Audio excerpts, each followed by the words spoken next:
Dando continuidade à nossa aula, agora eu vou começar com a resolução de exercício da aula 8, tudo bem? Então essa aula 8, terceiro colegial, beleza? Bom, então, pelos exercícios que eu enviei para vocês, nós temos geometrias de moléculas. Como que a gente vai fazer com isso? Continuar batendo um papo aqui até terminar essa aula. Então, baseando-se na teoria da repulsão de pares eletrônicos, na camada de valência, assinale a molécula que tem geometria de pirâmide trigonal. Então, ele está pedindo o quê? Geometria de pirâmide trigonal. Bom, eu tenho que lembrar. Então, qual é a pirâmide trigonal? Lembra lá, eu preciso observar o átomo central. Geralmente, esse átomo central possui ou não possui pares de elétrons livres. Então, o exercício número 1, ele fala qual das moléculas apresenta pirâmide trigonal, tá? Então, na alternativa A, ele coloca aqui, ó, CCl4, tá? Tetracloreto de carbono.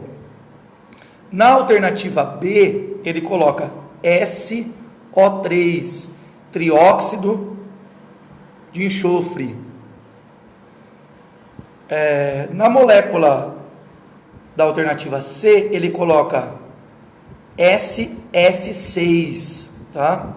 Fluoreto de enxofre.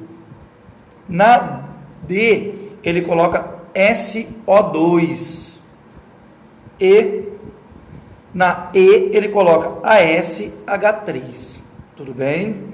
Bom, então vamos lá. Ele pede qual molécula apresenta a geometria, que é uma pirâmide trigonal.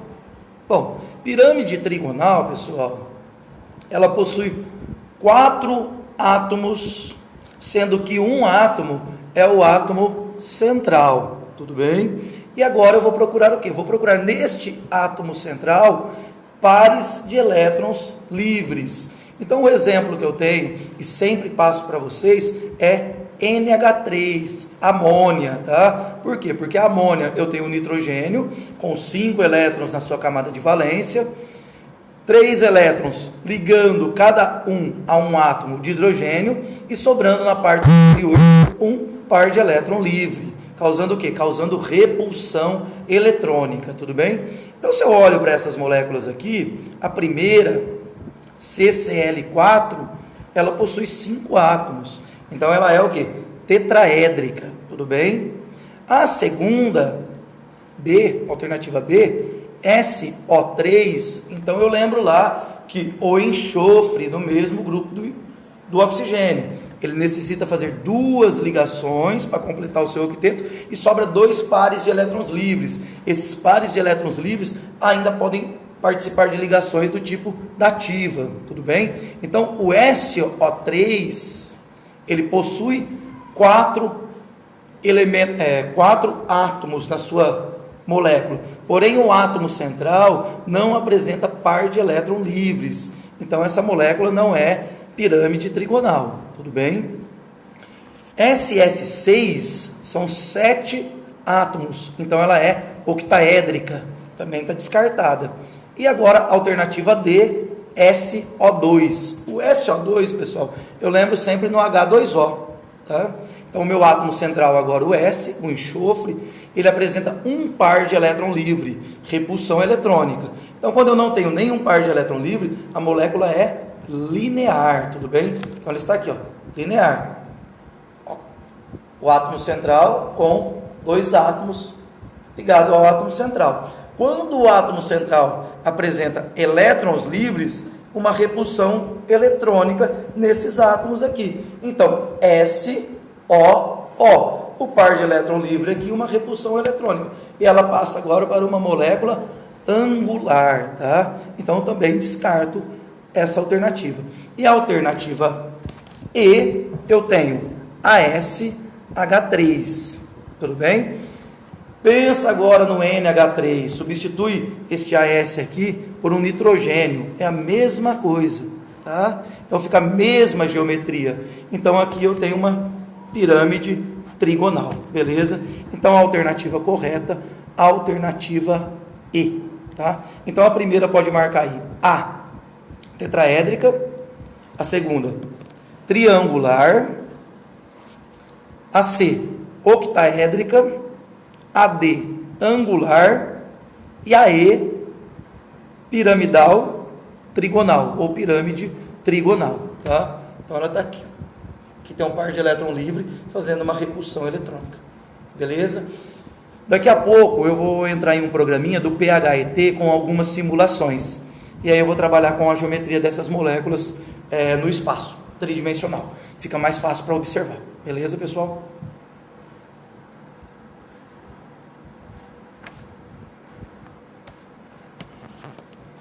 Bom, o exercício 2 é um exercício manjado de vestibular. Por quê?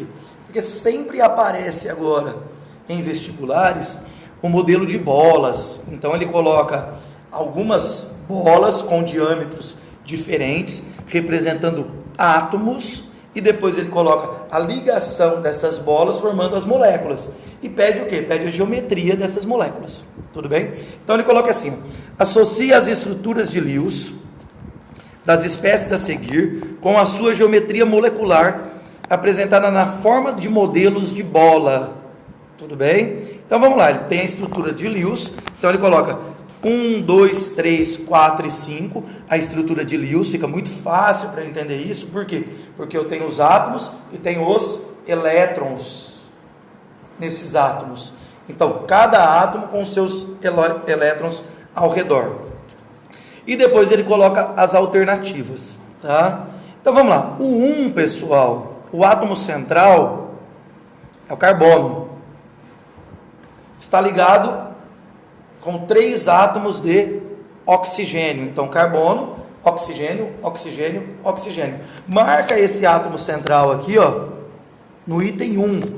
Não possui pares de elétrons livres. Se eu não tenho pares de elétrons livres, eu posso definir como uma molécula com 4 átomos sem par de elétron livre. Então, não possui repulsão eletrônica. Então, ela é triangular, tá? CO3-2 é um ânion, é o carbonato. Lembra lá do carbonato de sódio, do carbonato de cálcio, tá? Então, esse daqui é o carbonato, marca aí, ó. Carbonato, marca o carbono como o átomo central e marca que ela é triangular, beleza? É um ânion, CO3-2. A segunda, pessoal, o item 2 é o SH2 ou H2S, tá? H2O, H2S, sulfeto de hidrogênio. Olha lá. O enxofre, que é o átomo central, ele possui o quê? Na estrutura de Lewis, o item 2, 2 pares de elétrons livres. Esses 2 pares de elétrons livres promovem uma repulsão eletrônica. Então, quando eu tenho 3 átomos na minha molécula, ou ela é linear, ou ela é angular. Ela é angular quando eu tenho o quê? Pares de elétrons livres. Tranquilo? Então, marca aí. H2S, sulfeto de hidrogênio, ela é angular, beleza?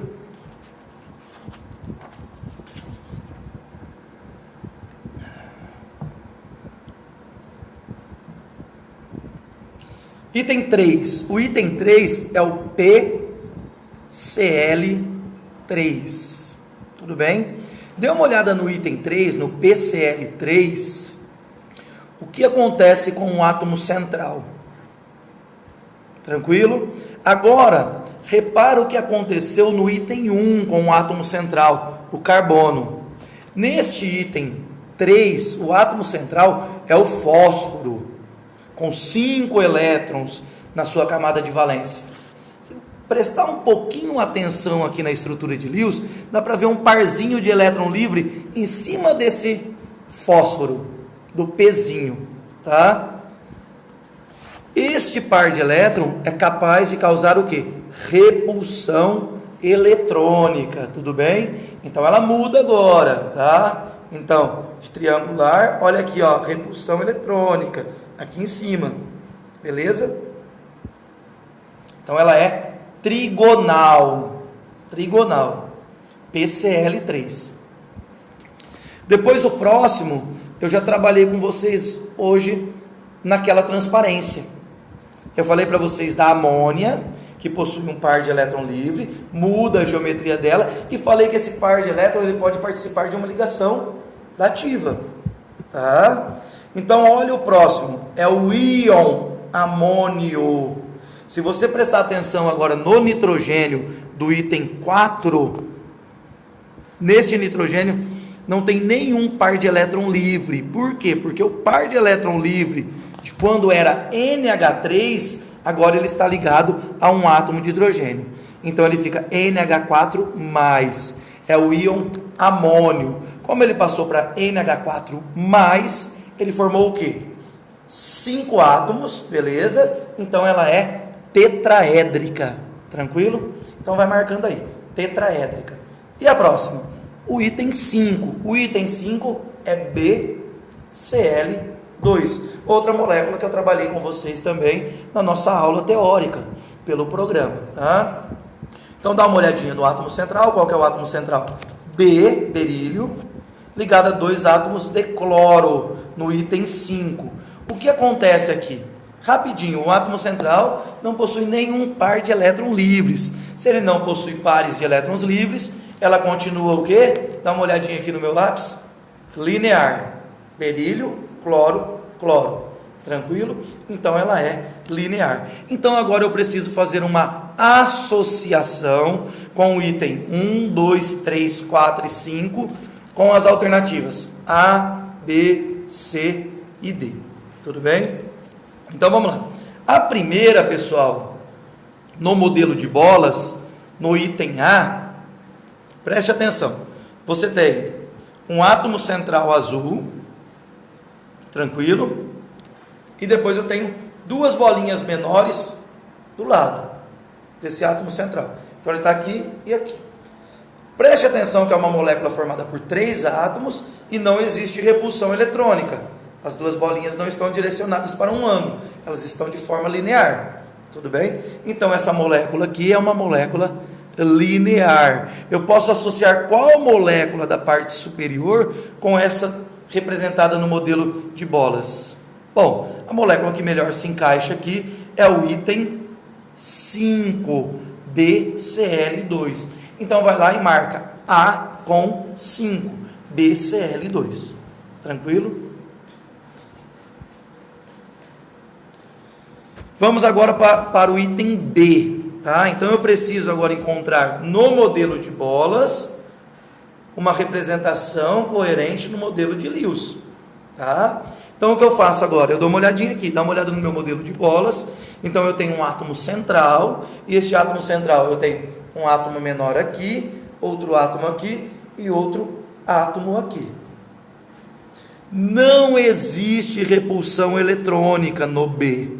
Se não existe repulsão eletrônica e eu tenho 4 átomos, eu posso associar a quem? Bom, 4 átomos aqui eu tenho ou PCl3 ou o CO3-2, que é o carbonato, tá? No carbonato, o átomo central não apresenta elétrons livres. No PCl3, o átomo central, o meu fósforo, ele apresenta um par de elétron livre, então ele possui o quê? Repulsão eletrônica. Então, entre o 1 e o 3, eu associo o B com o 1, tá? Então ela é triangular. Beleza, pessoal? C. Dá uma olhadinha para C agora.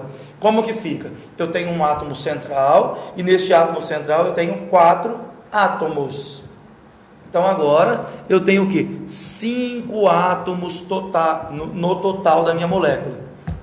Esses 5 átomos para formar uma molécula, distribuídos em um átomo central, ela é o quê? Tetraédrica. A única tetraédrica que eu tenho aqui, pessoal, é o item 4. É o amônio, tudo bem? Então marca aqui, ó, 3 com 4.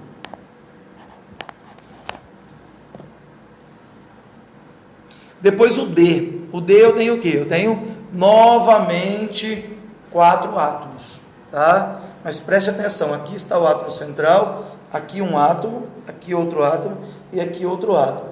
A parte superior do átomo central está livre, está mostrando para você que existe uma repulsão eletrônica. Então, o que eu tenho aqui em cima é um par de elétron livre, beleza? Com esse par de elétron livre, repulsão eletrônica agora, eu tenho uma pirâmide trigonal. Qual que é a pirâmide trigonal que eu posso associar ao item D? É o PCl3. Então, o D com o 3, beleza? E o último item, eu vou trabalhar com a alternativa E. A alternativa E, ela também é formada por 3 átomos, e eu tenho o quê? Tenho um átomo central. Neste átomo central, eu observo uma repulsão eletrônica com os átomos ligantes. Então, aqui está o meu átomo central, aqui eu tenho outro átomo, e aqui eu tenho outro átomo. Bom, então, só restou agora para a gente H2S, tudo bem? Toda vez que aparecer moléculas com 3 átomos que não são lineares, elas são angulares. Eu lembro do quê? Eu lembro da água. Sigo sempre a mesma característica da geometria da água. Beleza, pessoal? Então, como que ficou? Ficou 1 com B, 2 com E, 3 com D, 4 com C e 5 com A. Beleza? Tranquilo, pessoal?